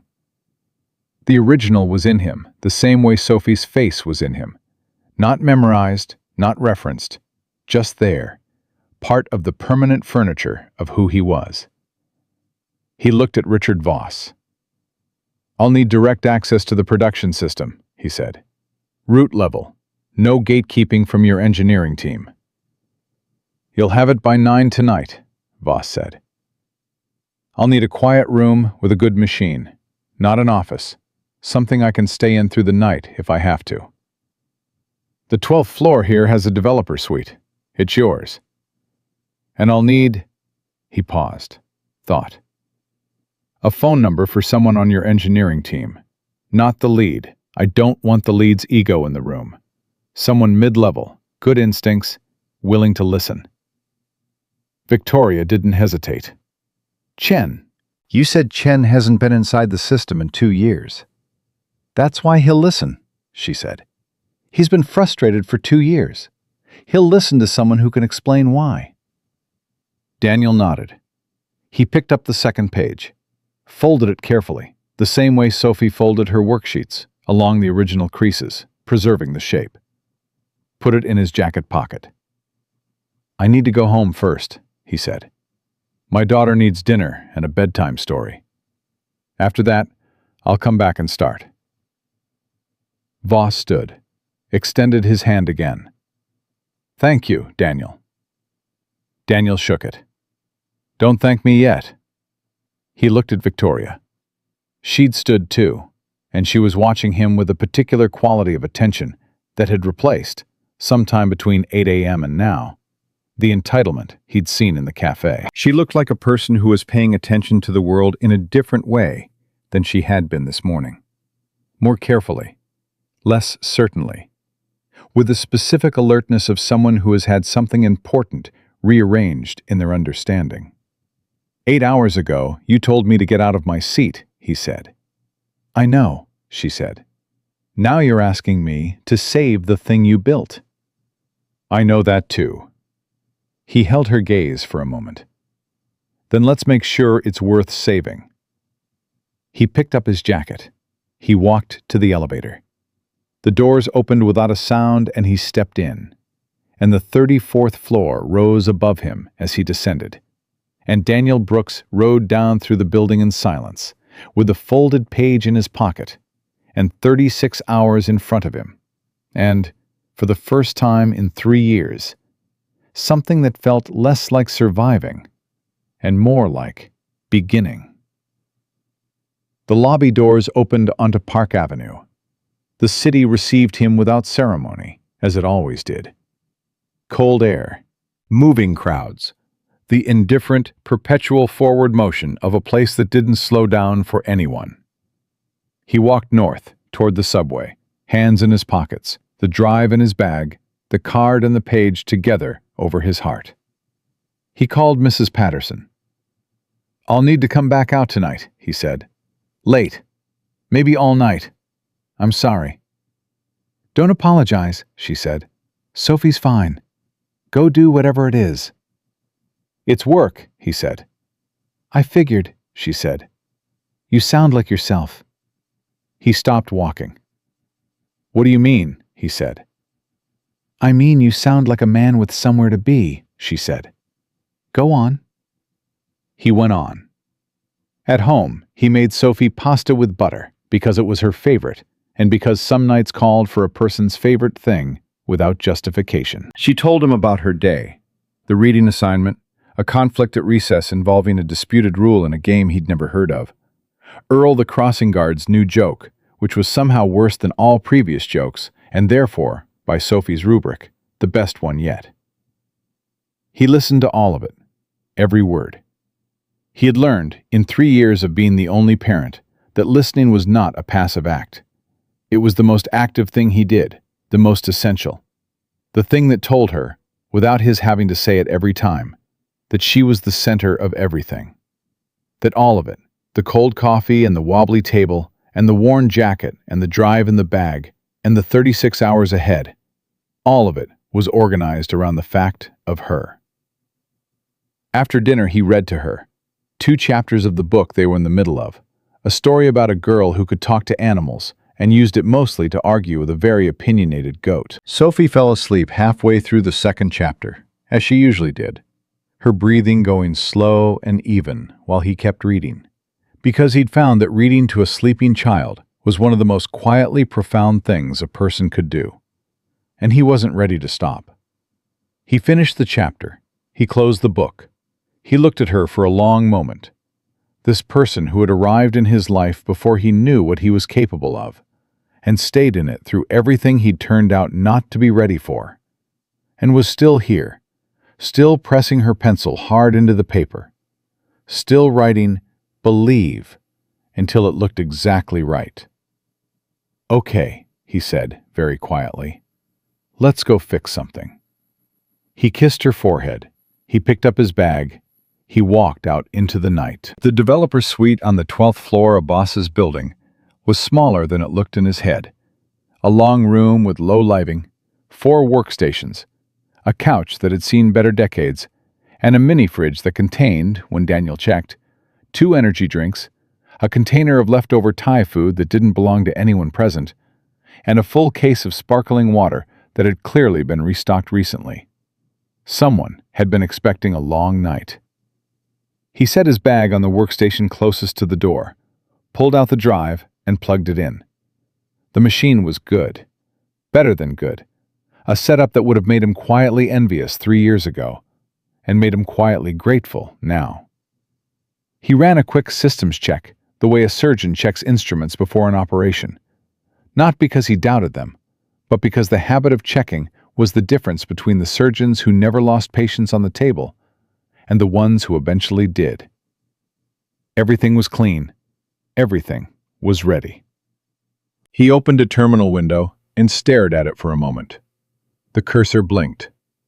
Waiting. He heard the door behind him. "Mr. Brooks." He turned.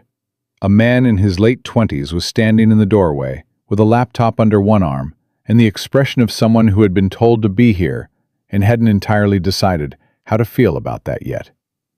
He was compact, precise-looking, with the particular alertness of a programmer who spent most of his life noticing things other people missed, and occasionally found this more burden than gift. "Chen?" Daniel said. "Kevin Chen." He came into the room. "Miss Kane said to report to you directly." He paused at the edge of the workstation, looking at the screen. "She said you built the original framework." "I did." Chen looked at him, not skeptically, but carefully, the look of an engineer evaluating a claim against available evidence. "The processing layer architecture." "All of it." "The real-time routing logic." "All of it." Chen stopped. Something moved across his face. "The threshold configuration in the concurrent input handler. The one that nobody could explain. The reason all the patches kept breaking other things." "Page 47 of the original technical documentation," Daniel said. "Attached to the Helion sale agreement.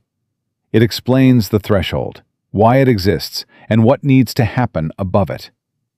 Chen stared at him. "Page 47. His voice had changed, flattened in the way voices do when someone is absorbing something that retroactively restructures 2 years of frustration. "I asked about that configuration 18 months ago. I was told it was a legacy design decision, and to work around it." "It wasn't a design decision," Daniel said. "It was a temporary constraint, flagged for future revision. The revision never happened. Because nobody read the documentation. I know." Chen set his laptop down. He pulled up a chair, sat down, and looked at Daniel with an expression that had settled into something clear and decided. "What do you need from me?" "I need someone who knows the current state of the codebase well enough to tell me what the team has done to it in 3 years. Every patch, every workaround, every place they went in and moved a wall without knowing it was load-bearing. I need a map of the damage before I can fix the structure. I can do that. I also need you to understand something before we start, Daniel said. He turned from the screen and looked directly at Chen. What I'm going to do tonight is going to look at several points like I'm breaking things. There will be moments where the error count goes up before it goes down. There will be moments where the system looks worse than it did before I touched it. I need you to not call anyone during those moments. Not Kane, not Voss, not your team lead. Can you do that? Chen thought about it honestly, which Daniel appreciated. He didn't give an immediate yes. He thought about what was being asked and what it required. Then he said, "If you're doing what I think you're doing, I can do that." "What do you think I'm doing?" "You're not patching," Chen said. "You're pulling the patches out. All of them. Going back to the original architecture and rebuilding the processing layer clean." "Yes. In 36 hours. In less than that now." Chen looked at the terminal window, the blinking cursor, then back at Daniel. "Then yes," he said. "I can do that." They started at 9:17 p.m. Daniel's first move was not to write anything. It was to read. He pulled up the current state of the processing layer and read through it the way you read through a house someone else has been living in for years. Not to judge the choices, but to understand them. To see what the original walls had become, what had been added, what had been moved, what had been quietly held together with the architectural equivalent of duct tape and hope. It was worse than he'd expected, and he'd expected it to be bad. "How many engineers have been in this section?" he asked. Chen was on his own laptop, pulling up version history. 11 distinct contributors in 3 years. 7 different patch cycles. He paused. The last major patch was 6 weeks ago. It stabilized the system for about 10 days, then started producing the latency issues we've been seeing since. Because the patch fixed the symptom and put more weight on the underlying break. "Yes." Chen's voice was quiet. "I said that at the time, in the review meeting. I said patching it again was going to make the next failure worse." "What happened?" "The team lead said we didn't have the resources or the timeline to do anything more than patch it." He wasn't wrong about the resources and the timeline. A pause. He was wrong about what it would cost later. Daniel looked at the code. He thought about the engineers who'd been in here. 11 people over 3 years, all of them working in the dark, none of them knowing what the foundation actually was. Patching and working around and holding things together through a combination of skill and effort and the particular kind of professional stubbornness that kept good engineers working on broken systems long past the point a reasonable person would have walked away. He thought about what he'd told Victoria. The team is part of the work. They did good work, he said, given what they were working with. Chen looked at him. Yeah, he said. They did. Daniel cracked his knuckles. An old habit. One Emma had teased him about relentlessly. One Sophie had picked up and deployed with great enthusiasm on homework nights. And started typing. The first hour was the read. The second hour was the map. Daniel talking, Chen responding, the two of them building a shared understanding of the current state of the system, the way two people build a shared language, through the patient accumulation of reference points and verified assumptions. Chen knew things Daniel didn't, the business logic that had been layered on top in 3 years, the edge cases the team had discovered through painful experience, the specific way the Morgan demo was structured and what it would ask of the system. Daniel knew things Chen didn't, why the foundation was built the way it was, what the original decisions had meant to achieve, where the flexibility was hidden and where the rigidity was fundamental. By midnight, they were speaking the same language. By 1 a.m., Daniel had begun to pull the first patches out. Chen watched the error count climb. He didn't call anyone. The room developed the particular quality of very late-night technical work. Time moving strangely. The outside world receding into irrelevance. The problem filling the available space like water fills a container. Coffee appeared at some point, delivered by a night shift receptionist who didn't ask questions. Daniel drank it without tasting it. He'd always been this way when he was deep in something. Food became fuel. Time became elastic. The body's ordinary demands reduced to background noise. "Can I ask you something?" Chen said, around 2 in the morning. "You can ask." "Why did you come back to the table this morning after she—" He stopped. "After what she did." Daniel kept typing. "My daughter asked me if I was going to help." Chen was quiet for a moment. "And that was enough?" "She was watching me," Daniel said. "That's always enough." Another silence. Then, "My dad used to say something like that. He said every decision you make in front of your kids is a lesson. You don't get to choose which ones they keep. Your dad was right. He was a teacher. He had a lot of these." Chen almost smiled. "He would have liked you." Daniel didn't respond to that. He was 3 layers into the processing logic, and something was opening up in front of him. The original structure emerging from under the accumulated weight of 3 years of patches, the way a fossil emerges from rock under the right hands. It was still there, intact, underneath everything. His original decisions, his original logic, the particular way he'd thought about the problem at 2 in the morning in a studio apartment, when everything in his life was falling apart except this. He'd built it well. He knew that now, in a way he hadn't let himself know when he was selling it. He'd been too desperate to evaluate it clearly. But looking at it now, from the other side of 3 years and 11 engineers and 7 patch cycles, he could see what it actually was. It was good work. Genuinely good. The kind of work that held up under pressure, because it had been built under pressure, by someone who couldn't afford for it to fail. "You doing okay?" Chen asked. "Why?" "You stopped typing." "I'm thinking." "What are you thinking about?" Daniel looked at the screen. "That the reason it's still structurally sound under all of this is because I was desperate when I built it. Desperate people don't build things with slack in them. Every decision I made was the minimum necessary. No excess, no ornamentation, just the cleanest possible solution to each problem. That's why it's held up." He paused. "And why it's failed. The same absence of slack that made it clean made it fragile at the edges."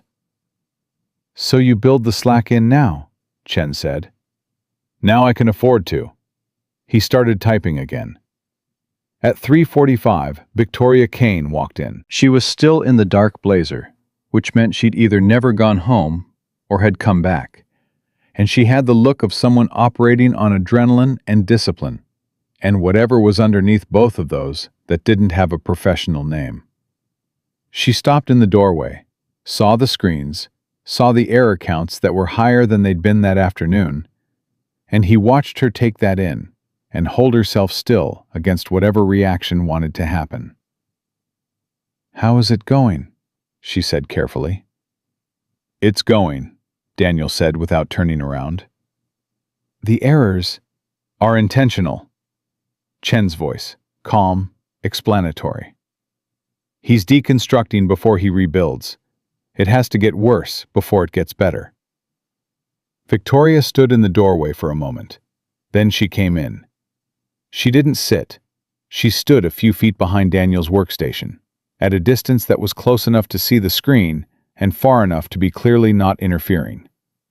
She was learning, he thought. Something about the way she occupied space tonight was different from the morning. Less ownership in it. More attention. "There's food," she said, "on the table by the couch. I didn't know what you—" "I got a few things." He glanced over. Sandwiches, fruit, what looked like soup in a container. "You brought food at 3 in the morning." "I've been here since 10, she said. "I didn't want to interrupt, but I needed to—" She stopped. "I needed to be here. I don't know if that makes sense." It makes sense, Chen said, in a tone that suggested he'd been wondering when she'd appear. Daniel turned in his chair and looked at her. She looked tired in the way that had nothing to do with sleep. Tired in the marrow. The way people look when they've been running hard on something for a long time and are only now letting themselves feel the length of the run. The professional composure was still there, but worn thin, the structural material visible underneath it. "Sit down," he said. "You're making the room nervous." She almost smiled at that. She pulled a chair from the adjacent workstation and sat down, not at the table with the food, but near it, close enough to the screens to see what was happening. "Tell me what you're doing," she said. "Not technically. I won't follow the technical. Tell me what it means." He thought about how to say it. "The system your team built is good," he said. "Genuinely good. The interfaces, the analytics layer, the client-facing architecture, all of it is solid work. But it's built on a foundation that was never finished. Not because the people who built the foundation were careless. Because the person who built it..." He stopped. "Because I was in a situation where finishing it wasn't an option. I sold the unfinished version and documented what needed to happen next. And it didn't happen. What I'm doing now is finishing it. Doing what should have been done 3 years ago." Victoria was quiet for a moment. "And if you finish it in time, the Morgan demo will run clean," he said. "Not just functional, clean, the way it was meant to run, the way it would have run 3 years ago if the circumstances had been different." She looked at the screen, then at him. What were the circumstances? He turned back to the keyboard. "My wife was dying." The room was very still. "I built that framework in 11 weeks, he said. "Sophie's mother had a heart condition that we'd known about for 2 years, but had been manageable, and then wasn't anymore. She was in the hospital on and off for the last 4 months before she died. I was writing code in the hospital waiting room, in the parking garage, at the kitchen table at midnight after Sophie was asleep, because I knew..." He stopped, started again. "I knew the money from the sale was the only thing that was going to make it possible for Sophie to have what she needed. The surgery, the follow-up care, the ability to keep the apartment and not have to move her across the country to live with relatives. The ability to stay in New York and keep her life as stable as I could make it while everything else was collapsing." He looked at the cursor. "So I built fast. I built as cleanly as I could under the circumstances. And then I sold it, and I documented the rest, and I trusted that somebody would read the documentation." He heard Victoria exhale, a long, quiet breath that wasn't quite a sigh, more like the sound of someone putting something down that they'd been carrying for a while without knowing it. "I'm sorry," she said. Not the professional sorry, the other kind. "About your wife. About all of it." He didn't respond. There wasn't a response that was the right size for that. He just nodded once, slightly, and turned back to the screen. At 4:30, Chen fell asleep on the couch with his laptop open on his chest, his head tipped back at an angle that was going to produce consequences in the morning. Daniel let him sleep. He had what he needed from Chen: the map, the context, the business logic. The rest was the original architecture, and that lived in him, and it didn't need a collaborator. Victoria stayed awake. She didn't talk much, which he appreciated.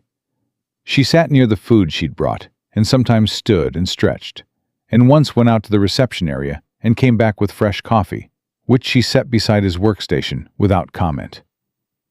She watched the screen sometimes, and sometimes looked at her phone, and once, around 5:30, he heard her on a call, her voice very low, telling someone that it was progressing, and she'd update them at 7. At 6:14 a.m., something happened. He had been working in a particular section for the last hour, the concurrent input handler, the part that had failed under the Morgan load conditions, the mechanical heart of the entire failure. He'd been rebuilding it from the base up, decision by decision, the way he had originally built it, but now with the benefit of what 3 years of real-world use had revealed about where the pressure actually landed. He was working from memory and instinct, and the particular deep familiarity of someone who had thought about a problem so long and so hard that the solution wasn't retrieved from storage anymore. It was generated, fresh, from the permanent understanding that had replaced the original effort. And then it opened. He'd felt this before, not often, maybe a dozen times in his career, but enough to recognize it. The moment when the problem, which had been opaque and resistant, became suddenly and completely transparent. When the solution appeared not as a series of steps, but as a whole thing, complete. The way a word you've been struggling to remember arrives not letter by letter, but all at once. His hands moved without consulting him. He typed for 11 minutes without stopping. Chen woke up somewhere in the middle of it, straightened on the couch, blinked at the screen, and went completely still. Victoria looked up from her phone. Nobody spoke. When Daniel stopped typing, the silence in the room was the specific silence of people waiting for something they're afraid to name. He ran the test suite. The results populated one by one down the screen. Green, green, green, green, green. 17 consecutive clean tests. The concurrent input handler processed the first simulated load at full Morgan-level volume, without a single latency spike. The error queue stayed empty. The processing layer moved the way it was designed to move, cleanly, completely, with the specific grace of something that has been built right and is finally being asked to do what it was made for. Chen stood up from the couch. He walked to Daniel's workstation and looked at the screen. His voice, when he found it, was very quiet. Yeah, Daniel said. That's what it was always supposed to do. Yeah. Chen looked at him.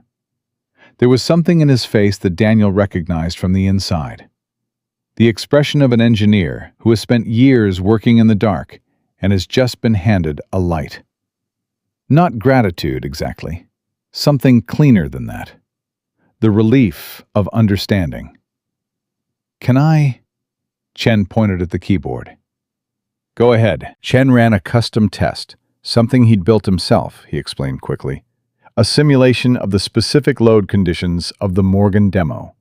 A worst-case scenario his team had been using for months as a benchmark for what the system needed to handle. He ran it once. The system handled it. He ran it again at double volume. The system handled it. He ran it at triple volume, beyond anything the Morgan demo would actually require, and the processing layer scaled, cleanly and without protest, exactly as designed.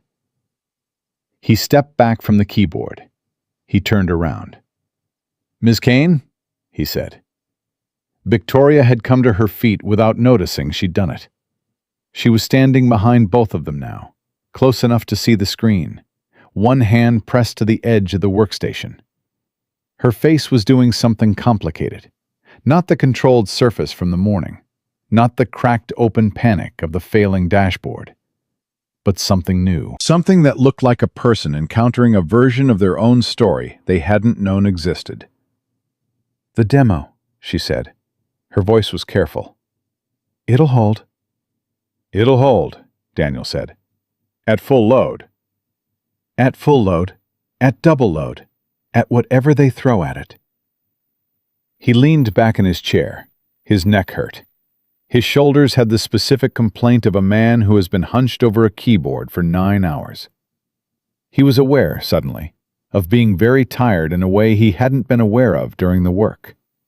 The way exhaustion waits politely outside the room while you're focused, and walks back in the moment you stop.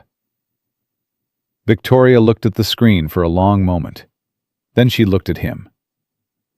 "We would have lost it," she said. "Without you. The demo, the acquisition, all of it." "I know." 240 people. I know. And you? She stopped. Her voice had developed a quality he hadn't heard in it before. Something that wasn't authority or panic or professional courtesy. Something that sounded like it cost her something to say. You had every reason not to come back in after what I did this morning. You could have walked out of that cafe and none of this would have happened. And I would have had no one to blame but myself. That's true, he said. But you came back. My daughter was watching, he said, for the third time. The same answer every time, because it was the only answer every time. Victoria looked at him for a long moment. Then she looked at Chen, then back at Daniel. She seemed to be working through something, not professionally, not strategically, personally. The way people work through things that rearrange something fundamental in how they see themselves. I've been running this company for 3 years, she said, and I've never once asked the right question about where it came from, about who made the thing that made it possible. I looked at the product, and I looked at the team, and I looked at the growth numbers, and I never... She stopped. You were in the documentation the whole time, page 47, and nobody ever read it. It happens, Daniel said. It shouldn't. No, he agreed. It shouldn't. Chen quietly closed his laptop, stood, and moved toward the door with the particular discretion of a man who understood that the conversation in the room no longer required him. He paused in the doorway. I'm going to brief the team before the demo, he said. Tell them about the rebuild. Not everything, but enough. They deserve to know what they've been working on. Tell them all of it, Daniel said. Chen looked at him. Yeah? They've been patching in the dark for 2 years. They deserve to know what the light looks like. Chen nodded. Something in his face, the relief of understanding, still there, still operating. Okay. He looked at Victoria, then back at Daniel. For what it's worth, he paused, finding the right words. I've been doing this for 7 years. I've worked with a lot of engineers. What you did tonight is the best work I've ever seen. He said it simply, without fanfare, the way true things should be said. Then he was gone. The room was quiet. Victoria sat back down. She looked at Daniel across the workstations, across the screens that were now clean and green and holding steady, across the coffee cups and the barely touched food, and the evidence of a night spent undoing 3 years of consequence. The equity agreement, she said. What Richard offered. I want you to know it wasn't... She seemed to be choosing the words carefully. It wasn't a transaction. I know it looks like one. I know that everything about how today started makes it look like we're trying to buy your silence, or your cooperation, or... She stopped. It's not that. It's a recognition of what should have been recognized 3 years ago, what was owed to you from the beginning. He looked at her. Why does it matter to you that I know that? She was quiet for a moment. Because this morning I didn't see you, and I want... She looked at the screen.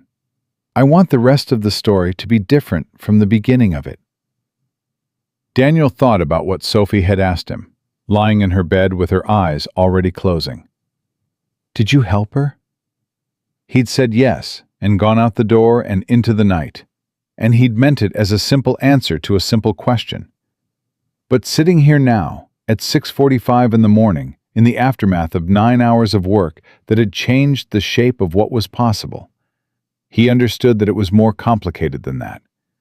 He had helped her, and she, in ways she wouldn't have chosen and he wouldn't have predicted, had helped him. Had cracked something open that he'd sealed shut 3 years ago when he'd needed to seal it to survive, but that was never meant to stay sealed permanently. The work, his work. The thing he'd built in the worst weeks of his life. The thing he'd sold because he'd had to. The thing he'd carried in a scratched drive in a laptop bag through 400 mornings of invisible work in an invisible life. It was alive again. Whole. Running the way he'd always known it could run, given the right conditions and the right hands and the right amount of time. He picked up the coffee she'd left beside his workstation hours ago. Cold now. He drank it anyway. "The demo is at 10?" he said. 10:30, she said. "Then you should sleep for 2 hours," he said. "You won't perform well on empty." She almost said something about not needing to be told that. He could see the reflex start and then stop. She caught it herself. Let it go. "What about you?" "I'm going home first," he said. "My daughter will be up in an hour." He stood. His body registered the full accounting of the night. The neck, the shoulders, the particular exhaustion that lived behind the eyes after sustained concentration in bad light.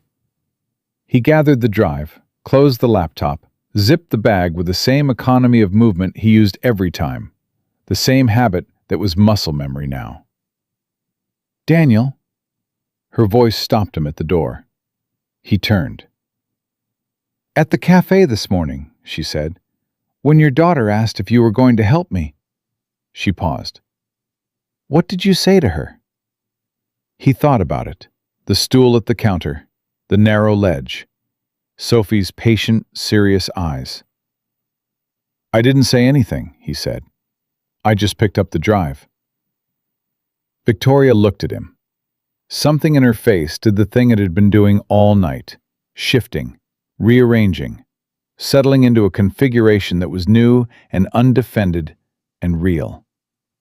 "Thank you," she said, "for all of it." He nodded, opened the door. "Miss Kane," he said, without turning back. "Yes." "At the demo, when it runs clean, let your engineers know it ran clean.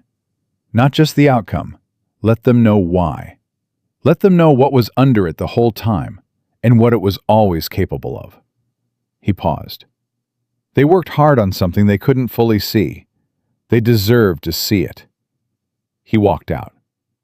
The elevator came immediately, as it had the night before, and he rode down through the building in silence, and the lobby doors opened, and the city was doing what the city did at 6:50 in the morning. Not yet fully awake, but already moving. Already beginning the next version of the same Monday that had changed everything and nothing about this street, these buildings, these ordinary human mornings that contained, if you were paying attention, the whole complicated truth of what people were to each other. He walked north toward the subway. In his bag, the drive. In his pocket, the card and the folded page with the number on it. In his chest, the ache, still there. Still with no medical name, but different now, changed in its quality. Less like a wound and more like a scar. Permanent, part of him, but no longer open. Something that had been through what it needed to go through and come out the other side still standing. He thought about Sophie waking up in an hour. About her face when she saw him at the kitchen table. About Earl's terrible jokes at the crossing guard corner. About second-grade homework and egg sandwiches, and the word believe pressed hard into paper 3 times until it was exactly right. He went down into the subway. He went home. Sophie was already awake when he got home. He heard her before he opened the door. The specific sound of her moving around the kitchen. The particular sequence of cabinet and drawer that meant she was attempting breakfast independently, which at 7 years old meant cereal, and a probability of milk on the floor. He stood in the hallway for a moment, just listening to it, letting it land on him the way it always landed, solid and warm and more grounding than anything else the world contained. He opened the door. She was standing on her step stool at the counter, cereal box in both hands, tongue at the corner of her mouth, negotiating the pour with a focused intensity she brought to everything. She looked up when he came in, and her face did the thing. That immediate, uncomplicated brightness that he had now, after 9 hours of the hardest work of his adult life, decided was the single most important thing that existed in the world. "You were out all night," she said. "I was." "Did you fix it?" He set his bag down by the door. He took off his jacket. He walked to the kitchen and gently took the cereal box from her hands before the pour became a structural problem, and he finished it himself, and he put the box back and handed her the bowl. "Yeah," he said. "I fixed it." She carried the bowl to the table with both hands, the way she always carried full things. Slow, deliberate, eyes on the surface. "Is the lady okay?" "She will be." "Did she say sorry?" He pulled out his chair and sat down across from her. Twice. Sophie considered this, spooning cereal with the judicial seriousness of someone weighing evidence. Was it a real sorry or a just saying it's sorry? He looked at his daughter. 7 years old. Emma's eyes, Emma's directness, Emma's complete inability to accept a non-answer when a real answer was available. "Real," he said. She nodded, filed it. "Good." He watched her eat for a minute. The apartment was quiet around them in the specific way of early morning. Not empty quiet, but full quiet. The kind that had a person in it. Through the window, the city was beginning its ordinary business, the light still thin and new, the sound still soft at the edges. He'd sat in this kitchen at this table through 2 years of mornings that had felt like surviving and not much more. And he'd learned to be grateful for the surviving. Because Sophie was sitting across from him, and that was what mattered. And the rest would work itself out. He believed that. He'd had to build the belief from scratch and maintain it through conditions that argued against it regularly. But he believed it. He picked up his phone. One message from a number he now recognized. Victoria Kane's cell, not the corporate line. She'd texted it to him last night, without explanation, and he'd saved it without examining why. The message said, "System is holding at full load. Pre-demo checks all green. Thank you." He put the phone face down on the table. "Daddy?" Sophie said. "Yeah?" "Are things different now?" He looked at her. "What do you mean?" "You seem different," she said, simply, observationally. "Like something changed." He thought about how to answer that. He thought about page 47, about the drive in the bag, about 17 consecutive green tests at 6 in the morning in a room that smelled like cold coffee and 9 hours of concentrated effort, about the folded page in his jacket pocket with a number on it that was going to change the shape of everything if the next 4 hours went the way the last 9 hours had gone. "Things are going to be different," he said. "Yeah." "Different good?" "Different good." She looked at him with those patient eyes. Then she went back to her cereal. "Okay," she said. "Can I still go to school?" He almost laughed. The absolute, beautiful ordinariness of it. "Yes, you can still go to school." "Because Mia said she'd save me a seat at lunch, and I don't want her to think I forgot." "You won't forget." "Can we tell Earl?" "Tell Earl what?" "That things are different good." She said it like it was obvious. "He'll want to know." Daniel looked at his daughter across the breakfast table in the apartment without Wi-Fi, on the morning after the night that had undone 3 years of invisible living in the space of 9 hours. And he thought about what it meant to raise a child who assumed, as a matter of basic orientation to the world, that the people around her would want to share in what was good, who had not yet learned the protective distance that adults constructed between themselves and other people's happiness, who still believed, with the undefended certainty of someone who hadn't been taught not to yet, that good news was a thing you brought to the people you saw every day, because why wouldn't you? He was not going to be the one to teach her otherwise. "Yeah," he said, "we'll tell Earl." He showered, changed, made Sophie's lunch, walked her to school. Earl was at his corner, in his crossing guard vest, with the particular posture of a man at peace with his professional purpose. And when he saw them coming, he produced his joke for the morning, something involving a librarian and a light bulb, that Sophie received with the full-body delight she reserved for Earl's jokes specifically, which Earl accepted with the dignity of a man who knew exactly how good his material was. "Big day?" Earl said to Daniel, with the perceptiveness of someone who spent his mornings watching people's faces. "Might be," Daniel said. "Well," Earl lifted his flag and stepped into the crosswalk to hold back a taxi. "You look like a man who slept well." "I didn't sleep at all." Earl nodded sagely.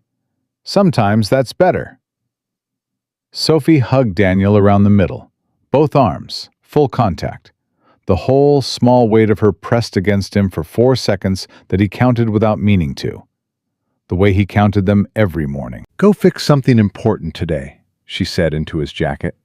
"Already did," he said. She let go. She went through the gate. He watched it close. He turned east.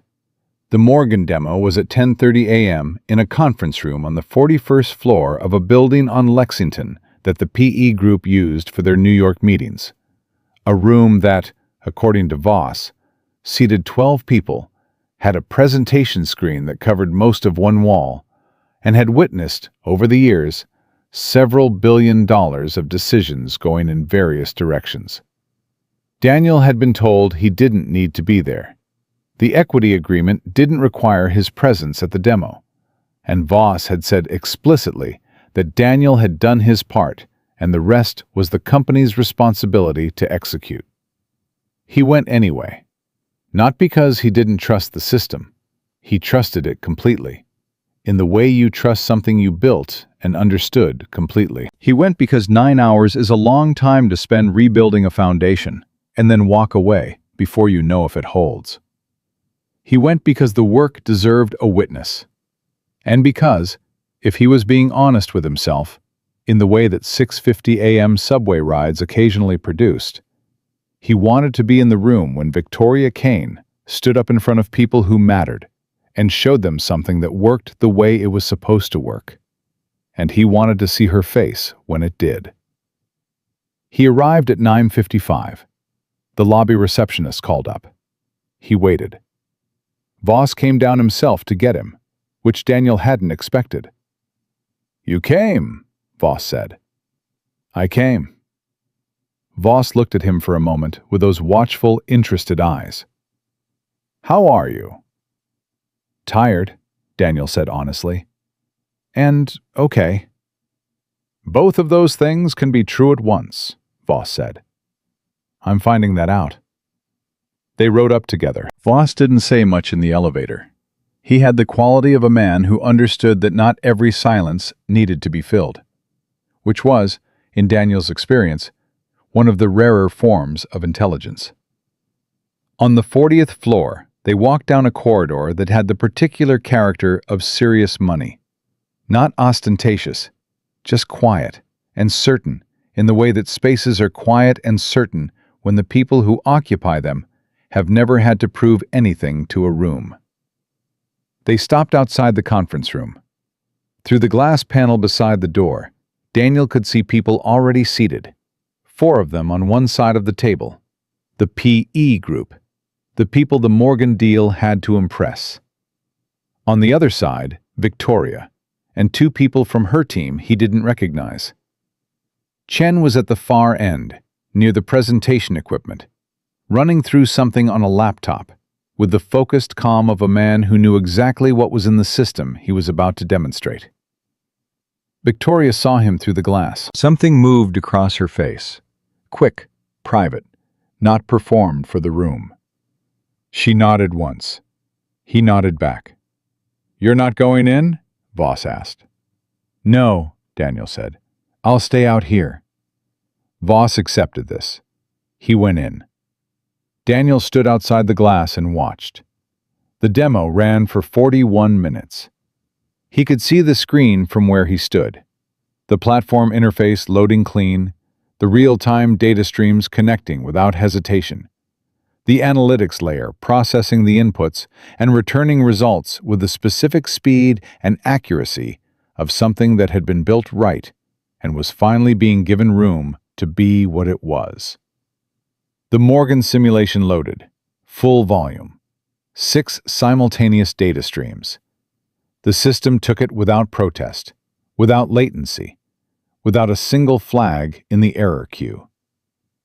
He watched the faces on the PE side of the table. He'd sat across tables from people like that enough times to know how to read them. The subtle shift from evaluative skepticism to genuine interest.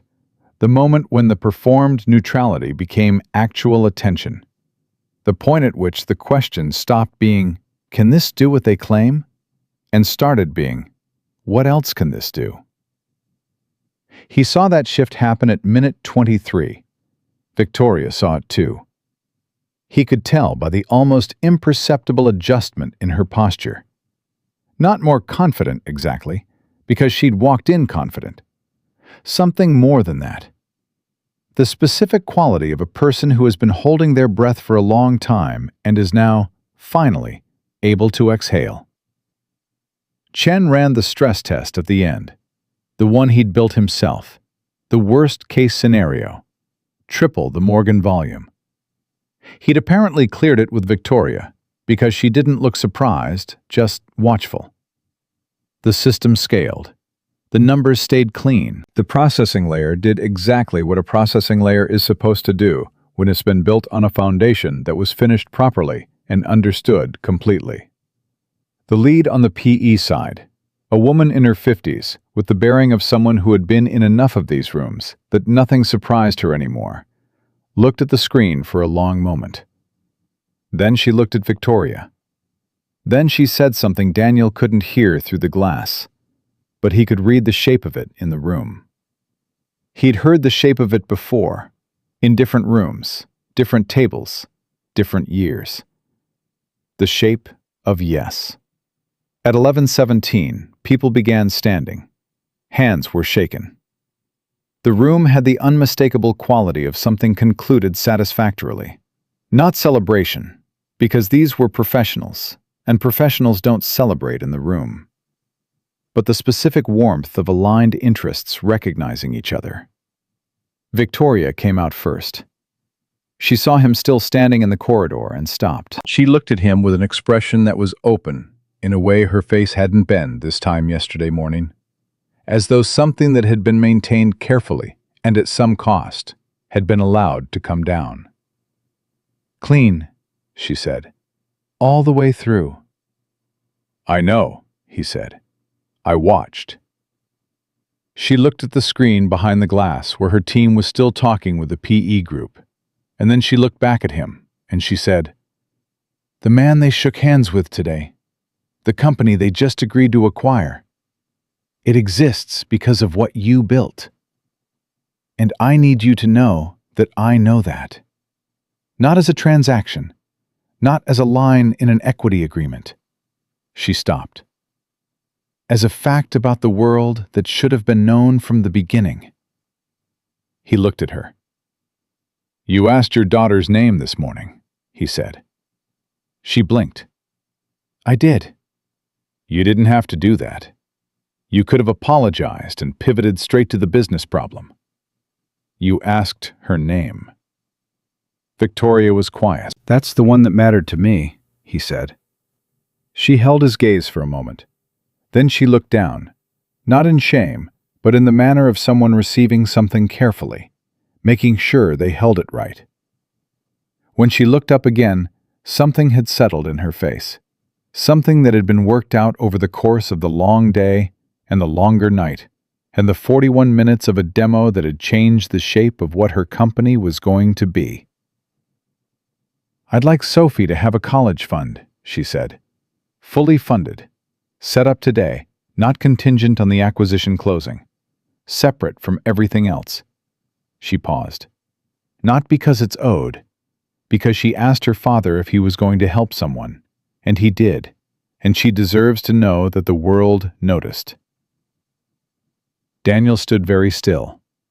He thought about Sophie writing "believe" 3 times, about her asking if the lady was okay, about her voice in the hallway this morning. "You seem different, like something changed." About the patient, serious way she engaged with the world, pressing hard into everything she did, making sure nothing could escape, making sure the letters stayed where she put them. "Okay," he said. Richard Voss appeared in the doorway behind Victoria. He looked at Daniel with those watchful eyes, and whatever he saw there seemed to satisfy something he'd been waiting to have satisfied. "How do you feel?" he said. Daniel considered the question honestly. He felt tired in his shoulders and clear in his mind, and strangely, unexpectedly, light in a way he hadn't felt in 3 years. Not happy exactly, because happiness was a specific thing, and this was broader than that. More like the feeling of a weight you'd been carrying so long, you'd stopped perceiving it as weight, and then you set it down, and your body didn't know what to do with the absence of it. Like learning to walk differently because you'd been compensating for something that was finally healed. "I feel like I need to sleep," he said. Voss smiled, a real one, small and genuine. The smile of a man who had been waiting a long time for this morning and found it was worth the wait. "Go home," Voss said. "Sleep. We'll handle the paperwork this afternoon." He extended his hand one final time, and Daniel shook it, and the grip was the same as it had always been. Firm, brief, no performance in it. "Welcome back, Daniel." Daniel picked up his bag. He walked to the elevator. He pressed the button. The doors opened immediately, as though the building had been waiting for him.